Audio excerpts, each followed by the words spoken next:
Hi guys, welcome to another quick crochet tutorial with me, Laura, and in this video I'm going to be showing you quickly how to create the knit stitch effect in Knooking. So if you're new to Knooking, I've done a video already introducing how to do this purl stitch here. And Knooking, if you've never heard of it before, we've got a nook hook here. Now at first glance looks just like a normal crochet hook, but in fact it has an eye at the end, like a just like a sewing needle would have. My camera would focus. Stop focusing on the wrong thing. Has a hole at the end, and this is so that we can thread a piece of cord or coloured yarn through the end. So we're just going to thread that through the end. Bring that through. So it just sits on the end of our needle. Our hook rather, our needle hook, our nook. And in my last video I showed you how to do the purl stitch. I'll put a link in the description to that, which also gives more of an in-depth introduction to Knooking. But I'm going to quickly show you how to create this knit stitch effect here, which is very, very similar. But the first thing we're going to do is we are going to do a little slip knot to begin. So this acts like a normal crochet hook to begin with. So do our little slip knot. And then what I'm going to do, I'm just going to chain 10 for this video. Chain 10, so 1, 2, 3, 4, 5, 6, 7, 8, 9, and 10. So just chained 10 normal chains. And a lot of you commented as well saying, is this Tunisian crochet? It's very similar to Tunisian crochet, but it is worked slightly different. And like somebody also said, this purl stitch here, which is the looks just like the purl stitch in knitting. You get these little horizontal bars, and it's identical on the opposite sides. It's like reversible knitting, and it's just like the garter stitch in knitting as well, rightly said, rightly pointed out by someone. But what we do is we're going to put our hook into our second chain from our hook. So we don't count the loop on a hook. There's our first, there's our second. You put your hook in there, we're going to bring the yarn through, but we're going to keep that loop on our hook, so just like Tunisian crochet. I'm going to do that all the way across. I'm going to go into the next chain, bring the yarn through, keep that on your hook, and the next chain, yarn over, keep that on your hook. So we're going to do that all the way across till we get to the end. So we've got 10 stitches, 10 loops on our hook.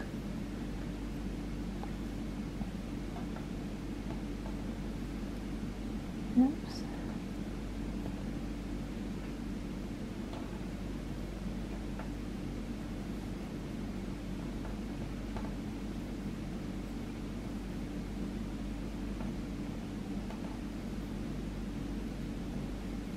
Okay, so keeping all these loops on our hook, and then into the last chain. So we've got our 10, 6, 8, 10 loops. Now in Tunisian crochet, what we would do is we would yarn over, do a little chain 1 for the first loop, then yarn over, pull through 2 until we got to the end, and we were working with 1 loop again. But we don't do that in Knooking. It does differ. If you've never heard of Tunisian crochet before, you've never tried it, I'll put some links to those beginner tutorials for Tunisian crochet if you want to go check those out. But what we're going to do is this piece of yarn that we threaded on the end, we're going to pull that through our work. So the first thing I'm going to do is I'm going to turn my hook over, because it's a bit easier doing it this way, and I'm going to pull my hook through until these loops sit on my coloured piece of thread, my pinky thread, like that. I'm just going to pull that through a little bit, so make sure they sit on.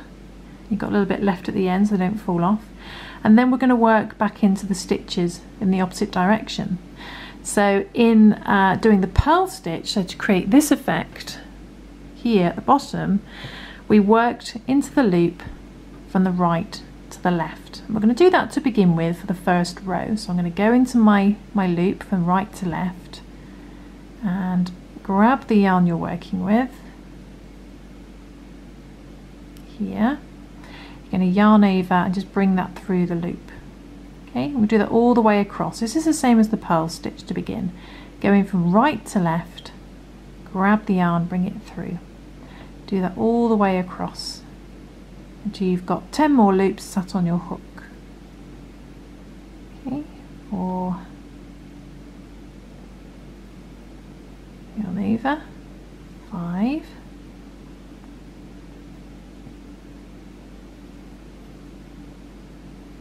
6, 7, 8, 9, and the last one, 10. Okay, so this is the same for the purl stitch. It's got 10 loops, and when they're all sat nice on there, we can pull gently our coloured pink yarn or cord through until it sits on the end like that. And then we're going to turn our work over again, and we're going to bring these stitches, I'm going to sit those on the pink yarn again. So these loops are now on the pink yarn. Okay, but to do the knit stitch, instead of working into the stitch from right to left, we were going to carry on doing purl stitches over and over again. We would keep working in from right to left, which is easier.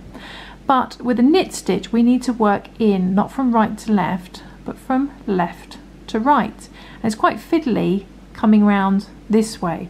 So what I recommend is you take your loop and you just flatten it like that. So flatten it clockwise and then come from the back to the front. So that's effectively coming in from the left to the right, but in a much easier way.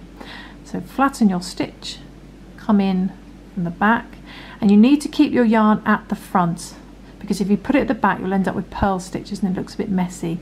So keeping your yarn at the front, we're going to yarn over and bring that through the loop.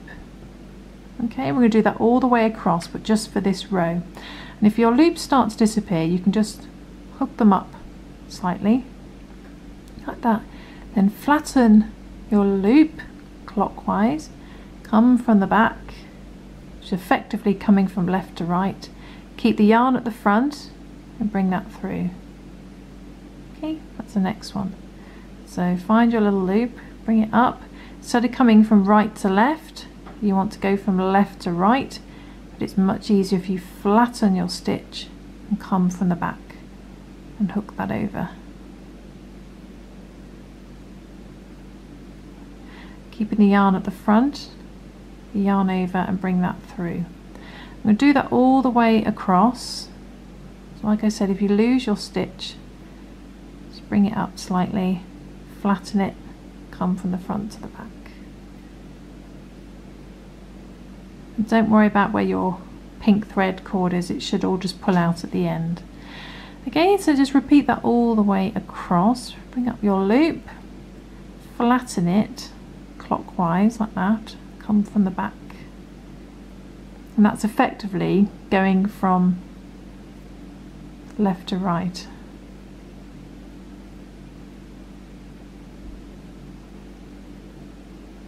Okay.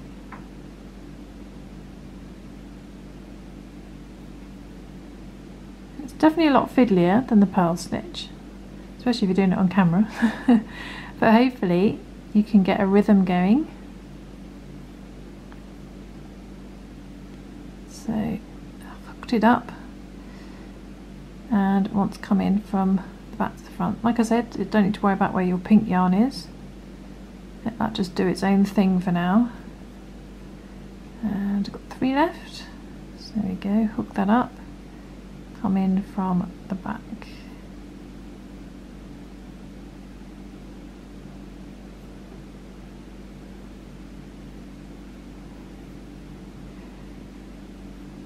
Then the next one, just hook it up, flatten it, come in from the back.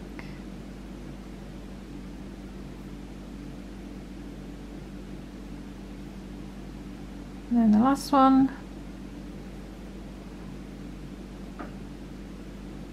definitely probably better using cord than yarn because it gets a bit thready, especially this yarn. Okay, So there we go, there's our 10 loops, and then we just pull our pink yarn through, and then we're going to turn our work again, so we're facing the opposite direction, and we're going to pull these stitches through so they sit on our pink thread. And as you can see, you see the knit stitch starting to appear, but it's very important to keep that yarn at the back when working the stitches. Now this row, when you've got these knit stitches at the front, they're only going to be on one side. Like if I bring up here, these knit stitches are only on one side. On the back you've got purl stitches, so it is like real knitting. So when you've got the knit stitch facing you, the next row is going to be a purl stitch, so at least we don't have to do the awkward knit stitch row after row. So for this one we're just going to go into the loop from right to left as normal, grab the yarn from the back rather than the front, and just do normal purl stitches on this row. Okay, so I'm taking the yarn from the back, just going into the stitch as normal from right to left. So it's nice and easy, much easier. We do that on this row, so that's when the knit stitch is facing you, in case you forget which way around, which row you need to do. Okay, so 6, 7,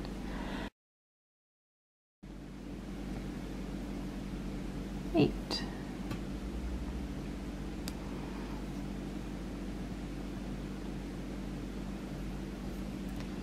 9, and the last one, 10.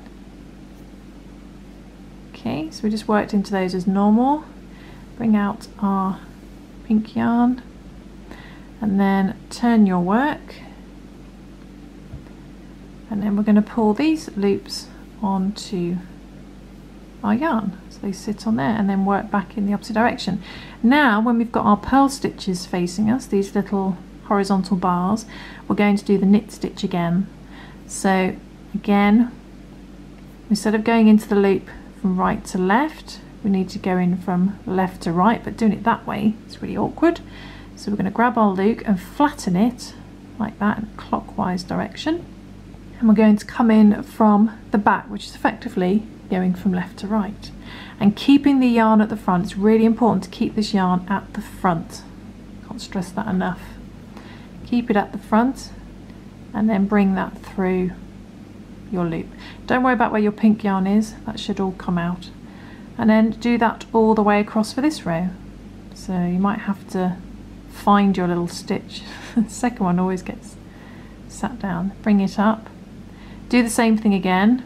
Flatten your stitch and come from the back to the front. Yarn over. Bring that through that loop. And do that all the way across.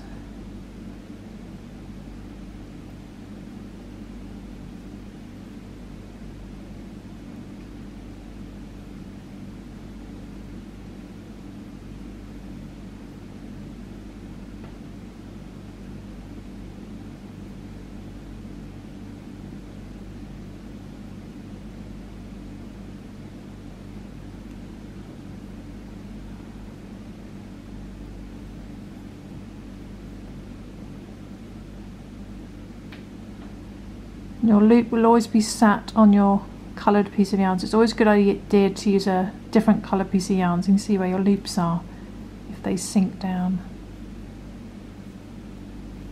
Okay.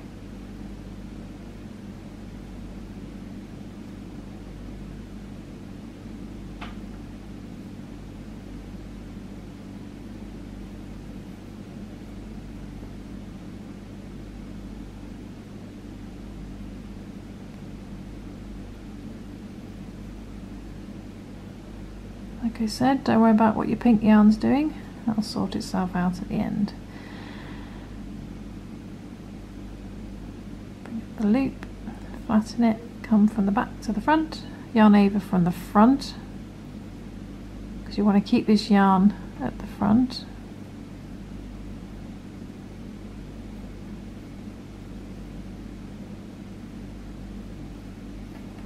And the last loop, is it the last loop? Here's the last loop.